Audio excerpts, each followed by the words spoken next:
عليكم ورحمة الله. أعوذ بالله من الشيطان الرجيم. بسم الله الرحمن الرحيم. الحمد لله الذي كان موجودا قبل حدوث الأشياء ويبقى بعد فناء الأشياء. تفرد بالأولية والقدم ووسم كل شيء ما عداه بالفناء والعدم.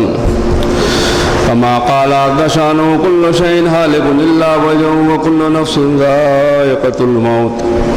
وقال كل من عليها فان ويبقى وجه ربك ذو الجلال والإكرام. سبحان من لا يخفى عليه اختلاف النيات ولا يعزب عنه معاصي العباد في الخلوات. سبحان الله الذي منه خلقة العباد وإليه المعاد. فمن يعمل مثقال ذرة خيرا يره ومن يعمل مثقال ذرة شرا يره. نشهد أن لا إله إلا هو الملك الذي لا ينازع في ملكه ولا يضاد في حكمه. يعذب من يشاء بما يشاء كيف يشاء ويرحم من يشاء بما يشاء كيف يشاء. تعذيبه المسيء عدل وعفوه تفضل. ونشهد أن محمدا سيد المرسلين وخير المبشرين والمنذرين صلى الله عليه وآله الهداة المهديين. من ركب السفينة مضى واعتدى من تخلف عنها ضل فغرق وهوى. بسم الله الرحمن الرحيم. اللهم قل لوليك الحجة ابن الحسن صلواتك عليه وعلى آبائه في هذه الساعة وفي كل ساعة وليا وحافظا وقائدا وناصرا ودليلا وعينا حتى تسكنه أرضك طوعا وتمتعه فيها طويلا.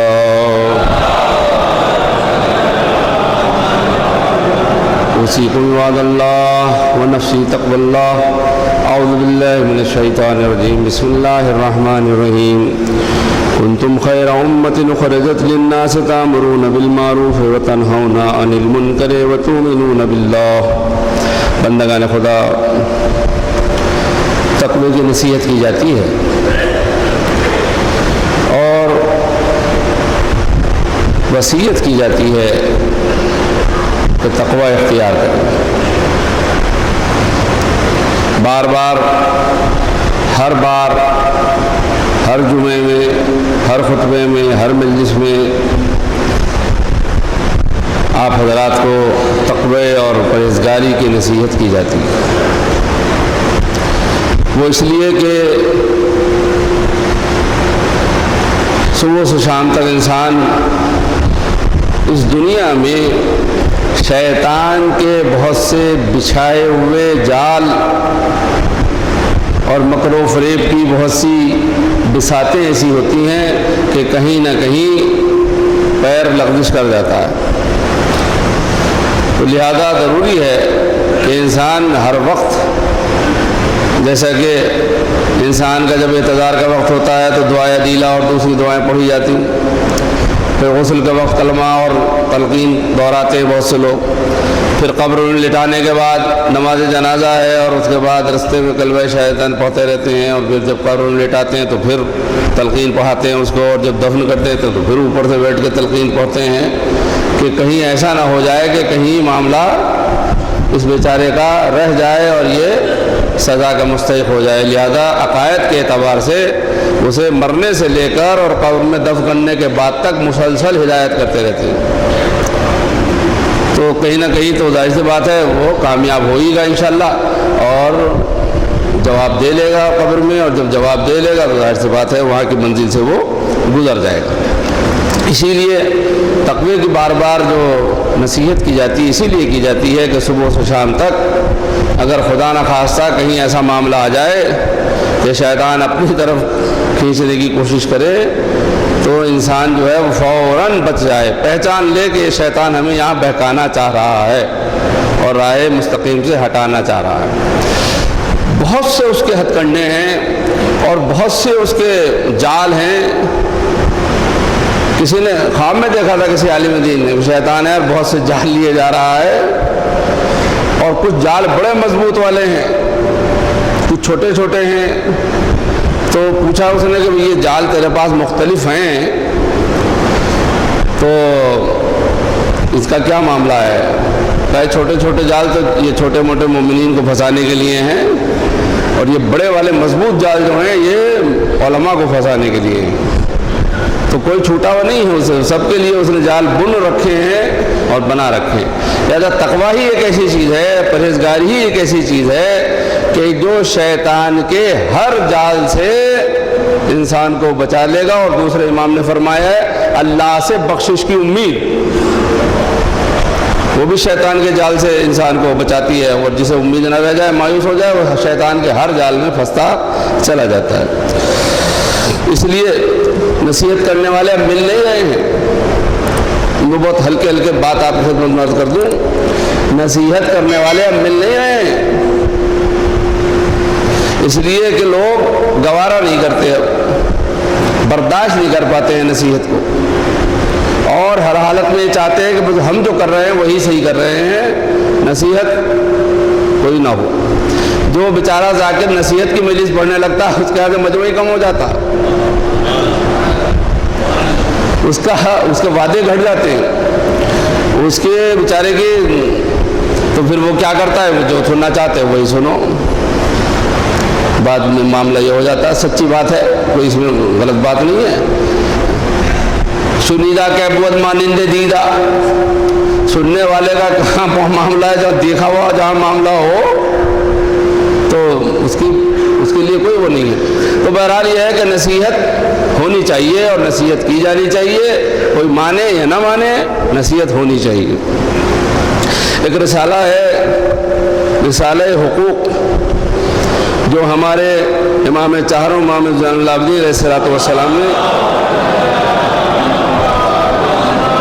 ثابت بن دینار سمالی سے فرمایا ہے، جو کچھ فرمایا انہوں نے اسے کتاب کی شکل میں کیا، اور وہ رسالہ حقوق ہے۔ بہت چیزیں اس میں ہیں، لیکن اس میں ایک نصیحت کرنے والے کا حق جو ہے وہ بھی ہے۔ نصیحت کرنے والے کا، جن لوگوں کو نصیحت کر رہا ہے ان پر اس کا کیا حق ہے۔ تو نصیحت کرنے والے کا حق یہ ہے کہ نصیحت کرنے والے کے سامنے بازو ڈھیلے اور نرم رکھو، اکڑو نہیں اس کے سامنے۔ جو آپ کو نصیحت کر رہا ہے، اچھی باتیں بتا رہا ہے، تامرون بالمعروف وتنہون عن المنکر، یہ تو نصیحت ہے اور کیا ہے، اچھی باتیں بتانا، برائی سے روکنا۔ نصیحت کر رہا ہے جو، اس کے سامنے بازو ڈھیلے اور نرم رکھو، اکڑو نہیں اس کے سامنے، بلکہ کان لگاؤ، سنو، نرمی کے ساتھ، انکساری کے ساتھ سنو کہ وہ کیا رہا ہے۔ اگر ٹھیک نصیحت کرے تو حمد خدا بجا لاؤ، تو پالنے والے تیرا شکر ہے، تمام تعریفیں تیرے ہی لیے ہیں کہ تو نے مجھے ایک نصیحت کرنے والا بھیجا، جو مجھے نصیحت کر رہا ہے، اچھے اور برے کے بارے میں بتا رہا ہے، ورنہ مجھے تو پتہ بھی نہ چلتا کہ میں جو عمل کر رہا ہوں یہ اچھا ہے کہ یہ برا ہے، یہ خراب ہے کہ بہتر ہے، کیا ہے۔ اللہ کی حمد بجا لاؤ، اور اگر ٹھیک نہ ہو تو اس پر رحم کرو۔ خدا ہوتا ہے کوئی نصیحت کرنے والے ایسے ہوتے ہیں جو اچھی نہیں کرتے، تو آپ اس پہ رحم کیجئے۔ بدنام متہم نہ کرو، اسے بدنام نہ کرو، اسے تہمتیں نہ لگاؤ دنیا بھر کی، متہم نہ کرو اس کو، برائی سے اس کا تذکرہ نہ کرو۔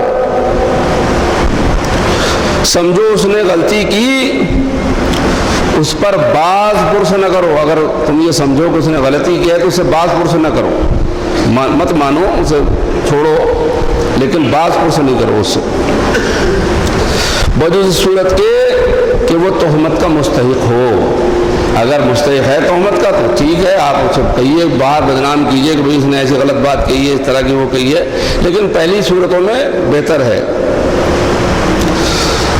اس حالت میں اس کی بات سے کوئی شے چھپاؤ نہیں، یعنی اب جو اس نے ایسی غلط باتیں، یعنی عقیدے کے خلاف بول رہا ہے، ایسے اعمال بتا رہا ہے جو نہ کسی کتاب میں ہے نہ کسی قرآن میں ہے، منبر پر بیٹھا بیٹھا خود ہی بیان کر رہا ہے، بنا بنا کے اعمال بتا رہا ہے، تو آپ کہیے کہ بھئی یہ کہاں سے آپ نے بیان کر دیے اور کہاں سے آپ نے کہہ دیے، ہمیں کچھ کتاب کہیں سے تو اس کا حوالہ دو، تھوڑا بہت دیکھ رہے ہیں ہم یہ کہ منبر پہ بیٹھے بیٹھے ہی تقریر کے دوران ہی اعمال بنا کے اور بتا دیتے کہ یہ اتنا اتنا پڑھ لو، اتنا اتنا پڑھ لو، اتنا اتنا پڑھ لو، اتنا اتنا پڑھ لو، اور لوگ جو ہیں وہ سمجھتے نہیں کہ کیا معاملہ ہے۔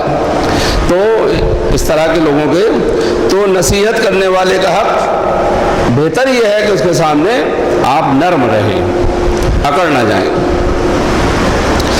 لہذا ہم آپس میں نصیحت کریں، اور جو نصیحت کرنے پہ آئے، آپ نے دیکھا ہوگا صبح کو اٹھ کے دیکھیے کہ جو نماز کی تبلیغ کرتے ہیں، اچھی برائی کی تبلیغ کرتے ہیں، صبح کو اٹھ کے دوپہر میں شام میں کسی بھی دکاندار کے پاس پہنچ جاتے ہیں اور وہ ہاتھ جوڑ کے آگے آگے کھڑا ہو جاتا ہے اور وہ اس کو نصیحت کر رہے ہیں اور وہ چپ چاپ سن رہا ہے، اس کو یہ بھی اجازت نہیں ہے کہ وہ کوئی سوال کر لے اس وقت، بس وہ نصیحت سن رہا ہے۔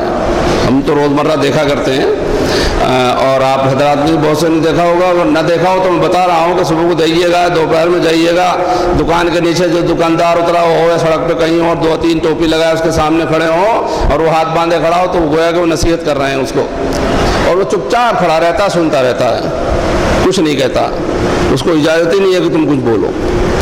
تو نصیحت کرنے والے کے لیے اسی طرح کا احترام ہونا چاہیے، جہاں ہونی چاہیے تھی یہ بات وہاں نہیں ہے، اور جہاں نہیں ہونی چاہیے تھی وہاں یہ صورتحال پیدا ہو گئی ہے۔ تو بہرحال چونکہ ہم سب اہل ملت ہیں، لہذا ہم لوگوں کے آپسی بھی کچھ حقوق ہیں، اسی رسالے ہم بیان کیے گئے ہیں، لہذا ہم پہ ضروری ہے کہ ہم اگر ایک اچھا کام کریں تو چاہیں کہ دوسرا بھی وہ اچھا کام کرے، اگر ایک برائی سے ہم بچتے ہیں تو چاہیں کہ دوسرا بھی اس برائی سے بچے۔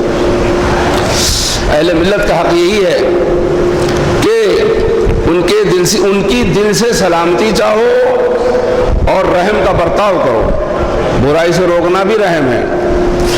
تکلیف پہنچنے پر ان سے نرمی کے ساتھ پیش آؤ، اگر ہمیں تکلیف بھی پہنچ گئی ہے تو نرمی کے ساتھ پیش آؤ، ان میں درستی اور اصلاح کی کوشش کرو۔ وہی بات دیکھیے یہاں آئی، درستگی جسے کہتے ہیں، اور اصلاح کی کوشش کرو آپس میں، معاشرے میں، سماج میں، ایک دوسرے کے یہاں۔ درستی کی کوشش تو جب ہی کریں گے، اصلاح کی کوشش تو جب ہی کریں گے جب ملنے جاتے ہوں، جب حال احوال پوچھنے جاتے ہوں۔ صورتحال اگر یہ زیادہ اور ہو گئی تو معاملہ جو ہے وہ بہت ہی ہاتھ سے نکل جائے گا، لہذا ایک دوسرے کی خبرگیری ضرور کیجیے، درستی اور اصلاح کی کوشش کیجیے، اور شکریہ ادا کیجیے ان کا، تکلیفوں کو ان کی دور کیجیے، جو تمہیں پسند ہے ان کے واسطے پسند کرو، اور جو تم کو ناگوار ہے ان کے لیے ناگوار مانو۔ اب سنیے، جو تمہیں ناگوار ہے وہ ان کے لیے بھی ناگوار سمجھو، یہ نہیں کہ اپنے آپ تو بچ رہے ہیں ناگوار سے اور ان سے حکم دے رہے ہیں کہ تم ایسا کام کرو، تو یہ نہیں ہونا چاہیے۔ جو اپنے لیے بری بات ہے وہ دوسروں کے لیے بھی۔ ان میں بوڑھے باپ کی جگہ ہے، یعنی سماج میں جتنے بوڑھے ہیں ہمارے وہ سب ہمارے باپ کی جگہ ہیں، اور جوان بھائی کی جگہ ہے، اور بوڑھی ماں کی مانند ہے، ضعیفہ وہ ماں کی مانند ہے، اور چھوٹے تمہاری اولاد کی طرح ہیں۔ اب آپ اندازہ لگائیے کہ اب ایک سماج کو مشکل کیجئے، ایک سماج کی چھوی بنائیے اور ایک سماج کو تشکیل دیجئے، اور تصور کیجئے کہ یہاں جتنے بیٹھے ہیں، جتنے بزرگ ہیں، ان سب کو چھوٹے اپنے باپ کی جگہ سمجھ رہے ہیں، جتنے جوان ہیں وہ ایک دوسرے کے بھائی کی جگہ ہیں، بھائی سمجھ رہے ہیں ان کو، جتنے چھوٹے ہیں انہیں اولاد کی طرح سمجھ رہے ہیں، جتنی ضعیفہ عورتیں ہیں ان کو ماں کی جگہ سمجھ رہے ہیں۔ تو آپ اندازہ لگائیں کہ جب سماج میں ماں، بیٹا، بھائی اور باپ کا رشتہ قائم ہو جائے گا تو اس سماج کے اندر کتنی بہتری پیدا ہو جائے گی۔ لیکن اس سماج کو کیسے سمجھایا جائے یہ بات کہ جو نہ ماں کو ماں سمجھ رہے ہیں، نہ باپ کو باپ سمجھ رہے ہیں، نہ بھائی کو بھائی سمجھ رہے ہیں، نہ اولاد کو اولاد سمجھ رہے ہیں، ان لوگوں کو کیسے سمجھائی جائے یہ بات؟ کہ اپنے نہیں دوسرے بوڑھوں کو اپنے باپ کی جگہ سمجھو، قوم کے، سماج کے، معاشرے کے، جوانوں کو اپنے بھائی کی طرح سمجھو۔ یوں حالات ٹھیک ہیں، سب کچھ ہوتا ہے، لیکن جب مصیبت پڑتی ہے تب یاد آتا ہے سب۔ بھائی مدد نہیں کرتے، لیکن جو بھائی سمجھتا ہے وہ مدد کے لیے پہنچ جاتا ہے۔ گھر والے نہیں دھیان دیتے، دوسرے جو بوڑھوں کو باپ کی جگہ سمجھتے ہیں وہ ان کا سہارا بن جاتے ہیں۔ کیوں؟ اس لیے کہ وہ جانتے ہیں کہ اللہ نے ہمارے اوپر یہ فرض عائد کیا ہے کہ ہم ان کی عزت و احترام اور تکریم کریں۔ لہذا ضروری ہے کہ ہم، ایک بات یہاں پہ اور ہے، ابھی کہہ دوں پھر بعد میں نکل جاتی ہے، صدقے کا حق۔ صدقے آپ نے نکالا، صدقہ ہاتھ میں لیا، کہا میں فلاں مصیبت، درد، پریشانی، سفر میں جا رہا ہوں، اس حفاظت کے لیے صدقہ دیتا ہوں راہ خدا میں، اور کسی کو دے دیا آپ نے، جو بھی ملا آپ نے اس کو دے دیا۔ مجھے کسی کے دینے پہ اعتراض نہیں ہے، جو چاہے جسے دے، لیکن بہرحال ابھی میں پڑھ کے سنا رہا ہوں آپ کو، اس کے بعد آپ خود ہی سمجھ جائیں کس کو دینا چاہیے اور کس کو نہیں دینا چاہیے۔ بہت لوگ بتاتے ہیں ان کو دینا چاہیے، ان کو نہیں دینا چاہیے، ان کو دینا چاہیے، لیکن میں پڑھ کے سناتا ہوں آپ کو، لکھ کے اسی لیے لاتا ہوں کہ کوئی یہ نہ کہے کہ اپنی طرف سے پڑھوائیں۔ سب حوالہ اور سب چیزیں میرے پاس موجود ہے، اور لکھا ہوا بھی ہے، جسے دیکھنا ہو بعد میں دیکھ بھی لے گا، اور جسے کتاب دیکھنی ہو جائے کتاب بھی دیکھ لے، کتاب بھی بتا دیں گے ہم اس کو۔ سب جگہ آپ کو انٹرنیٹ پہ، موبائل پہ سب مہیا ہے۔ صدقے کا حق سمجھو کہ خیرات تمہاری اللہ کے پاس محفوظ سرمایہ ہے۔ سرمایہ محفوظ کہتے ہیں نا، فکس ڈپازٹ۔ اس دن سود کے بارے میں کچھ کہہ رہا تھا، لیکن بات نکل گئی تھی، اور وہ پرچہ بھی میرے پاس اب نہیں ہے، میں پڑھ کے سناتا اس کو پھر، اور وقت بھی نہیں ہے۔ لیکن دنیا میں تو فکس ڈپازٹ کرنے کا بڑا شوق ہے، جس کی کوئی گارنٹی نہیں ہے کہ ملے گا بھی کہ نہیں ملے گا۔ کتنے لوگ ہیں جو روتے ہوئے بیچارے مر گئے کہ ہمارا اتنا چلا گیا، اتنا چلا گیا، اتنا چلا گیا، اتنا چلا گیا، اتنا چلا گیا۔ لیکن جہاں فکس ڈپازٹ کرنا چاہیے وہاں ہم نہیں کرتے۔ تو صدقے کا حق کیا ہے سمجھو کہ خیرات تمہاری اللہ کے پاس محفوظ سرمایہ ہے، ایسی امانت ہے جس کے لیے گواہوں کی ضرورت نہیں۔ بندگان خدا، ہر جگہ جہاں مطالبہ کیجیے گا گواہوں کی ضرورت ہوگی، بینک میں کھاتہ کھولیے گا وہاں بھی گواہوں کی ضرورت ہوتی ہے، گواہ چاہیے ہوتے ہیں۔ لیکن خیرات اللہ کی راہ میں دینا یہ ایسی امانت ہے کہ جس میں گواہ کی ضرورت نہیں ہے، اس کا لینے والا بھی اللہ ہے، گواہ بھی اللہ ہے، اور جزا دینے والا بھی اللہ ہے۔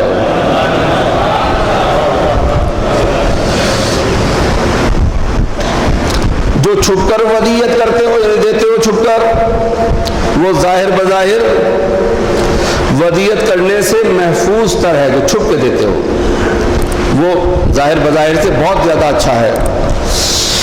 خیرات کرنے سے دنیا میں بلا و بیماریاں دور ہوتی ہیں، اور آخرت میں آتش جہنم کو دور کرنے والی ہے۔ دنیا میں خیرات درد، مصیبت، بلا، بیماری کو دور کرتی ہے۔ اب یہاں پہ میں ایک سوال کرتا ہوں آپ حضرات سے، انصاف سے جواب دیجیے گا، اور وہ یہ کہ عام حالت میں اگر ہم نے صدقہ دیا تو ہماری بیماری، دکھ، درد، تکلیف کو دور کر دے گا، لیکن اگر ہم نے وہی خیرات، وہی صدقہ کسی بیمار کو دے دیا اور بیماری میں اس کا علاج ہو گیا تو اس کا ثواب کتنا بڑھ جائے گا؟ ڈبل فائدہ ہو گیا نا اس میں، ایک تو بیمار کی اس کی بیماری بھی دور ہوئی اور ہماری بیماری بھی دور ہوئی، اور ایسے کو دیا کہ جس نے اور زیادہ کھا لیا اور زیادہ بیماری اس کی بڑھ گئی تو ہماری تو دور ہو جائے گی، لیکن وہ اشارہ سمجھیے اس کی بیماری زیادہ بڑھ جائے گی۔ لہذا ضرورت ہے کہ ہم صدقہ نکالیں، ضرور نکالیں، اور روز نکالیں اور دیں، لیکن دیتے وقت اس بات کا ضرور خیال رکھیں کہ اس کا فائدہ ہمیں پہنچنا چاہیے دنیا میں بھی اور آخرت میں بھی۔ بندگان خدا،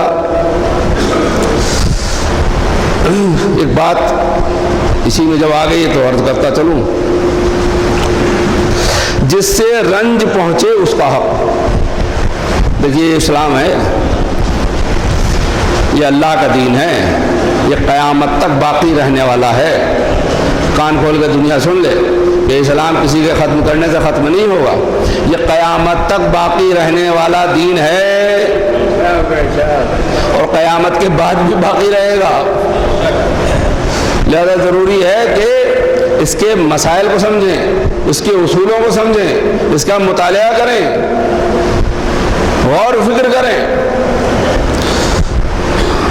فرماتے ہیں کہ جس سے رنج پہنچے اس کا حق کیا ہے؟ یہ ہے کہ اسے معاف کر دو۔ پہلا تو حق یہ ہے جس نے ہمیں رنج پہنچایا، دکھ پہنچایا، اذیت پہنچائی، اسے معاف کر دو۔ اور اگر یہ جانو کہ معاف کرنا مضر ہے، ایک دفعہ معاف کر دیا، 2 دفعہ معاف کر دیا، 10 دفعہ معاف کر دیا، 20 دفعہ معاف کر دیا، 10 سال معاف کر دیا، 20 سال معاف کر دیا، 70 سال معاف کر دیا، 80 سال معاف کر دیا، پھر بھی وہ ظلم کرنے سے باز نہیں آ رہا ہے، تو اب زیادہ معاف کرنا بھی مضر ہے ہمارے لیے، یا جسے رنج پہنچ رہا ہے اس کے لیے زیادہ معاف کرنا بھی اب رنج پہنچنے کا باعث ہے۔ تو اب فرماتے ہیں کہ اگر یہ جانو کہ عفو کرنا مضر ہے تو بدلہ لو۔ اگر جس نے ہمیں تکلیف پہنچائی ہے، ہمارا گھر اجاڑا ہے، ہمارے بچوں کو مارا ہے، ہمارے جوانوں کو مارا ہے، ہمیں گھر سے بے گھر کیا ہے، اس نے ہمارے اوپر ظلم کیا ہے، ہم معاف کرتے کرتے اب تھک گئے ہیں، تو اب ہم معاف نہیں کریں گے، اس لیے زیادہ معاف کرنا جو ہے وہ ہمیں مضر ہو رہا ہے، ہمیں ضرر پہنچا رہا ہے، لہذا قرآن کہتا ہے کہ بدلہ لو۔ سورہ شورا آیت نمبر 40، 41، 39 اور 42 میں اس کا پورا تذکرہ ہے، جا کے قرآن پڑھیے گا، اور جسے شک ہو وہ جا کے پڑھے اور دیکھے کہ اس میں کیا ہے، قرآن میں کیا ہے، ارشاد ہو رہا ہے وَلَمَنِ انتَصَرَ بَعْدَ ظُلْمِهِ فَأُولَٰئِكَ مَا عَلَيْهِم مِّن سَبِيلٍ، اور جس پر ظلم ہوا ہو اگر وہ اس کے بعد انتقام لے تو ایسے لوگوں پر کوئی الزام نہیں ہے۔ آپ نے سمجھا بات؟ جس پر ظلم ہوا ہو اور اب اگر وہ اس کا بدلہ لے رہا ہے، پہلے تو معاف کرتا رہا، معاف کرتا رہا، پہلی آیت میں ہے کہ معاف کرتے تو بہتر ہے، اور ایسا ہے اور ویسا ہے، لیکن قرآن نے کہا کہ اگر وہ بدلہ لے اور معاف نہ کرے تو بدلہ لینے والے پر کوئی الزام نہیں لگایا جا سکتا۔ کیوں نہیں لگایا جا سکتا؟ دوسری آیت میں 42 الزام تو بس انہی لوگوں پر ہوگا جو لوگوں پر ظلم کرتے ہیں اور روئے زمین پر میں ناحق زیادتیاں کرتے پھرتے ہیں، انہیں قوموں کے لیے دردناک عذاب ہے۔ مطلب سمجھے آپ؟ مطلب یہ جس پر ظلم ہوا ہے معاف کر دے، رنج پہنچا ہے معاف کر دے، لیکن اگر یہ دیکھے کہ وہ معاف کرنا نقصان پہنچا رہا ہے، ہمیں نہیں پوری قوم کو نقصان پہنچا رہا ہے، تو اب وہ بدلہ اگر لے رہا ہے تو اس پر کوئی الزام نہیں ہوگا۔ قرآن نے اسے الزام سے بری کیا ہے، اور اس کے بعد کہا الزام تو اس پر لگے گا جس نے ظلم کیا ہے۔ لہذا آپ یہ دیکھیے کہ ظلم کس کس نے کیا ہے، ظلم کون کر رہا ہے، ظلم کہاں کہاں ہو رہا ہے، کب سے ہو رہا ہے۔ لہذا الزام انہی پر لگے گا جو ظلم کر رہے ہیں، جو اپنے دفاع کے لیے کھڑے ہو گئے اور بدلہ لینے کے لیے، قرآن کہتا ہے ان پر کوئی الزام نہیں ہے۔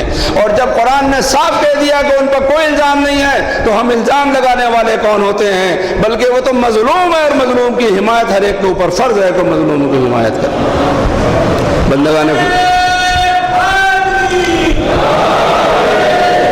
بندگان خدا، یہ وہ باتیں ہیں کہ جو بنیادی اصول ہیں آپ انہیں سمجھیں اور ان کو اپنی گرہ میں باندھ لیں، اور جب سماج کے اندر آپ جائیں تو کہیں کہ معاف کرنا ٹھیک ہے، لیکن جب زیادہ ہی کوئی ظلم کرے تو پھر بدلہ لینا بھی ہمارا حق ہے، اور قرآن ہمارا کہتا ہے کہ ہم پہ کوئی الزام اس کا عائد پھر نہیں ہوگا۔ ظلم الزام تو اسی پہ ہوگا جس نے ظلم کی شروعات کی ہے، ملزم وہی ہے جس نے کی شروعات، ظلم کی شروعات جس نے کی ہے، اور سزا مظلوم کو نہیں ملتی، ظالم کو ملتی ہے، ملزم کو ملتی ہے، جس نے ظلم کیا ہے، جس پر الزام ہے۔ تو بندگان خدا یہ صورتحال ہے کہ ہمیں سماج کے تامرون بالمعروف و تنہون عن المنکر، سورہ ابراہیم میں ہے ایک جگہ، جو کچھ ظالم کر رہے ہیں خدا کو اس سے غافل نہ جانو۔ خدا غافل نہیں ہے، ظالم جو کچھ کر رہے ہیں، جو ظلم کر رہے ہیں ظالم، اس سے خدا غافل نہیں ہے، خدا کو غافل نہ جانو، خدا دیکھ رہا ہے۔ ایک جگہ اور حدیث میں ہے، جامع الاخبار کی حدیث، جو ظالم کی اعانت کرنے کے لیے چلے گا وہ یہ جانتا ہو اور یہ جانتا ہوگا کہ وہ ظالم ہے، تو ایسا شخص اسلام سے خارج ہے۔ حدیث پیش کی میں نے آپ کو خدمت میں، جامع الاخبار کی 905 نمبر کی حدیث ہے، جو ظالم کی مدد کے لیے، اعانت کے لیے چلے گا اور وہ جانتا ہوگا کہ وہ ظالم ہے جس کی مدد کرنے کے لیے جا رہا ہے، تو ایسا شخص اسلام سے خارج ہے۔ اسلام کبھی ظالم کی مدد نہیں کرتا، نہ ظالم کی کبھی حمایت کرتا ہے، نہ ظالم کا کبھی ساتھ ہوتا ہے۔ تو وہ کائے کا مسلمان ہے جو کہہ رہا ہے میں مسلمان ہوں اور ظالم کی طرفداری کر رہا ہے؟ پہلے اسلام سے خارج ہو جائے گا تب تو کہیں جا کے ظالم کی وہ حمایت کرے گا۔ تو بندگان خدا یہ ساری چیزیں ہیں، اگر ہم عمل کریں تو اللہ ہمیں جزائے خیر دے گا، اور عمل نہیں کریں گے تو اللہ ہمیں توفیق دے کہ ہم ان سب پر عمل کریں۔ اعوذ باللہ من الشیطان الرجیم، بسم اللہ الرحمن الرحیم، والعصر ان الانسان لفی خسر الا الذین آمنوا وعملوا الصالحات وتواصوا بالحق وتواصوا بالصبر۔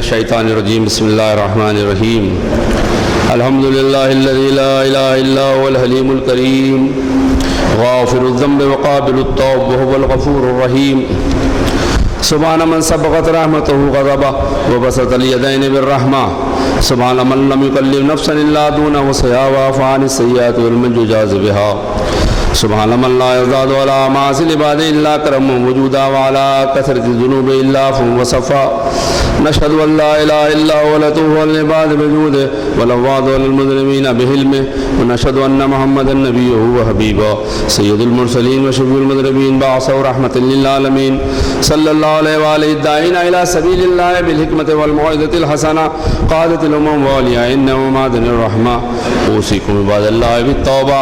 اعوذ بالله من الشيطان الرجيم، بسم الله الرحمن الرحيم، قل يا عبادي الذين اسرفوا على انفسهم لا تقنطوا من رحمة الله ان اللہ یغفر الذنوب جميعا انہ هو الغفور الرحیم۔ بندگان خدا، توبہ نصیحت کی جاتی ہے، توبہ کی۔ اگر شیطان کے جال میں کوئی پھنس جائے تو توبہ کے ذریعے اس سے نکل سکتا ہے۔ اللہ توبہ کرنے والوں کو پاک و صاف کر دیتا ہے، گناہوں سے اسے دھو دیتا ہے، اس کے سارے گناہ، اور وہ بالکل ایسا ہو جاتا ہے جیسا کہ ابھی پیدا ہوا ہے، اللہ کے یہاں سے ابھی آیا۔ ہمارا کام نصیحت کرنا ہے، تقوی کی نصیحت، توبہ کی نصیحت، اچھے کام کرنے کی نصیحت، بری باتوں سے بچنے کی نصیحت، صلہ رحم کی نصیحت۔ ہم لوگوں کی پوشن کیا ہے؟ تمام حقوق ہیں، اس میں سے ایک حق ہے پیش نماز کا حق۔ وہ نماز جس کے پیچھے آپ پڑھتے ہیں وہ پیش امام کہیے، پیش نماز کہیے، یا جو بھی کہیے، اس کا بھی حق ہے کچھ۔ کیا حق ہے اس کا؟ سمجھو کہ وہ تمہارے اور اللہ کے درمیان سفیر ہے۔ ملاحظہ کریں گے، پیش نماز آپ کے اور اللہ کے درمیان سفیر ہے۔ سفیر سمجھتے ہیں نا، راجدوت جسے آج کے زمانے میں کہا جاتا ہے، ہندوستانی زمانے میں بیچ میں رابطہ رکھنے والا، ایک ملک سے دوسرے ملک میں آپ کو پہنچانے والا، ایک جگہ سے دوسری جگہ۔ تو آپ کی تمام عبادتوں کو یا جو کچھ بھی اس کے ساتھ آپ نے انجام دی ہیں ان کو اللہ کی بارگاہ میں پہنچانے والا سفیر ہے۔ اب آپ بتائیے کہ کتنا بڑا وزن اس کے اوپر ہے اور کتنی بڑی ذمہ داری اس کی ہے کہ یہ اللہ کے اور آپ کے درمیان سفیر ہے۔ تمہارے بجائے کلام کرتا ہے اللہ سے، تم سب کی طرف سے کلام کرتا ہے، جبکہ تم اس کی طرف سے نہیں بولتے۔ پیش نماز جو ہے وہ تم سب کی طرف سے، آپ سب کی طرف سے اللہ سے کلام کرتا ہے، آپ سب کی باتیں کرتا ہے، آپ سب کے لیے اللہ سے کچھ نہ کچھ وہ مانگتا ہے، کہتا ہے، دعا کرتا ہے، مگر آپ پیش نماز کے لیے کچھ نہیں کرتے۔ امام فرما رہے ہیں پیش نماز کے لیے آپ نہیں بولتے، تمہاری طرف سے دعا کرتا ہے جبکہ تم اس کی طرف سے دعا نہیں کرتے۔ سچ بتائیے گا کتنے لوگ ہیں جو یہ کہتے ہیں اللہ میاں ہمارے ان پیش نماز صاحب کو زندہ و سلامت رکھے، ان کی جو رزقی میں برکت عطا کر دے، ان کی صحت و سلامتی۔ کتنے لوگ دعا کرتے اور پیش نماز سب کے لیے دعا کرتا اور کراتا۔ تو آپ مرتبہ سمجھیے، یہ میں اس لیے نہیں کہہ رہا ہوں کہ آپ میرے لیے کچھ کیجیے، یہ امام فرما رہے ہیں کہ نہیں کرتے لوگ۔ دیکھیے معاملہ یہ ہے کہ مصلی پہ آگے کھڑا ہو جانا تو آسان ہے، لیکن یہ جو باتیں بتا رہا ہوں ان سے ذمہ داریوں کا احساس اور ان کے اوپر عمل کرنا اور دھیان رکھنا یہ بڑا مشکل کام ہے، یہ بڑا مشکل کام ہے، یہ ذمہ داری کوئی آسان نہیں ہے۔ بزرگوں کی نصیحت یہ ہے کہ پبلک بھی چاہے اور خود اپنا دل بھی چاہے اس کام سے بڑا دور رہو، وہ ہے امامت، مسجد میں پیش نمازی۔ یہ بزرگوں کی سینہ بسینہ والی نصیحتیں ہیں، میں نے آج بیان سامنے آ گیا تو میں نے بیان کر دیا، یہ سب مجتہدین نے نصیحتیں کی ہیں، اس لیے کہ اب میں نے بتایا کتنی بڑی ذمہ داری ہے، لوگ سمجھتے نہیں ہیں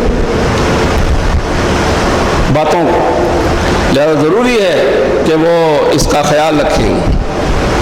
وہ کل قیامت کے پرہول مقام پر خدا کے سامنے کافی بنے گا۔ اب آپ بتائیے، یہاں تو تھا جو کچھ بھی نماز اس نے پڑھائی، یہاں تو ذمہ داری لیا تھا، قیامت کے میدان میں بھی، اس پرہول میدان میں بھی وہ آپ کے لیے کافی ہوگا وہاں، یعنی کچھ نہ کچھ آپ کا فائدہ کرے گا۔ اور اگر اس نے کوئی کمی کی تو تم سے کوئی مطلب نہیں، نماز میں مطلب اسی میں ہے نا سارا معاملہ، اس نے کوئی کمی کی تو تم سے کوئی مطلب نہیں۔ اور اگر نماز ہر صورت سے مکمل ہے تو تم شریک ثواب ہو، تم اس کے ثواب میں مکمل شریک ہو، کوئی اس کا ثواب تم سے زیادہ نہ ہوگا۔ مجھے بتا دیے کہیں کہ لکھا ہو کہ پیش نماز کا ثواب اس سے ان نمازیوں سے زیادہ الگ ہے، بلکہ ایک نمازی بڑھ جائے تو ثواب دگنا، 2 سبع نمازی بڑھ جائیں تو ثواب اتنا، 10 نمازی بڑھ جائیں تو اتنا، 1000 ہو جائیں تو اتنا، تو ان سب کے ساتھ اس کا بھی ثواب ہے، اسے الگ سے کچھ ثواب ملنے والا کمی ہو جائے تو آپ کا کوئی گھاٹا نہیں ہے، اور اگر ہر صورت سے نماز صحیح ہو جائے تو ثواب میں آپ کے ساتھ شریک ہے، وہ آپ سے زیادہ اس کو ملنے والا نہیں ہے۔ یہ جو یہودیوں کا بھی مولوی ہوا کرتا، عیسائیوں کا بھی مولوی ہوتا ہے، اور صاحب آپ کے تو یہودیوں کا ایک مولوی بڑا آپ نے سنا ہے کہ بڑا کمزور سا تھا مگر گھوڑا بڑا طاقتور تھا اس کا۔ لوگوں نے پوچھا یہ کیا معاملہ ہے تو اس نے کہا میں آپ کے اوپر ہوں اور گھوڑا میرے اوپر ہے، اس کی کفالت میں کرتا ہوں اور آپ میری کفالت کرتے ہیں۔ تو یہاں ایسا معاملہ نہیں ہے، لیکن بہرحال پیش نماز سے تمہارے نفس کی بچت ہے، تمہاری نماز اس کے نماز ادا کرنے سے ہے، جس قدر ممکن ہو اس کے شکر گزار رہو۔ یہ امام فرماتے ہیں۔ بات وقت بڑھ گیا، بات نکل گئی، لہذا میں انشاءاللہ کسی اور موقع پر بیان کروں گا۔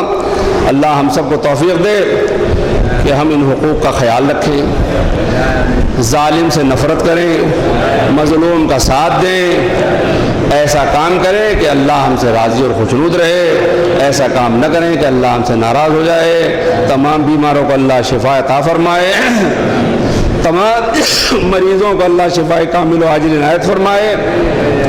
پالنے والے واسطہ محمد و آل محمد کا امام زمانہ کے ظہور میں تعجیل فرما، اور ہم سب کو ان کا اعوان و انصار میں شمار فرما۔ اعوذ باللہ من الشیطان الرجیم، بسم اللہ الرحمن الرحیم۔ ان اللہ وملائکتہ یصلون علی النبی یا ایھا الذین آمنوا صلوا علیہ وسلموا تسلیما۔ اللہم صل علی سید المرسلین وشفیع المذنبین نبینا محمد صلی اللہ علیہ وآلہ۔ اللہم صل علی محمد وعلی امام المسلمین وقائد الغر المحجلین امیر المومنین علی ابن ابی طالب۔ اللہم صل علی محمد وعلی سیدۃ نساء العالمین وبرز خاتم النبیین سیدنا فاطمہ بنت رسول اللہ۔ اللہم صل علی محمد وعلی محمد وعلى الحسن المجتبى اللهم صل على محمد والحسين الشهيد بكربلاء وعلي بن الحسين اللهم صل ومحمد بن علي اللهم صل على محمد وجعفر بن محمد اللهم صل على وموسى بن جعفر اللهم صل على محمد وعلي بن موسى اللهم صل على محمد ومحمد بن علي اللهم صل وعلي بن محمد اللهم صل على محمد والحسن بن علي اللهم صل على محمد اللهم صل على مولانا صاحب الزمان اللهم صل على محمد وعلى محمد ما يا آثار بدعوان هادم ابنية الشرك والنفاق حاسد فروع البغي والشقاق صلوات الله وسلامه عليه وعلى آبائه الكرام۔ اعوذ بالله من الشيطان الرجيم، بسم الله الرحمن الرحيم۔ ان الله يأمر بالعدل والإحسان وإيتاء ذي القربى وينهى عن الفحشاء والمنكر والبغي يعظكم لعلكم تذكرون۔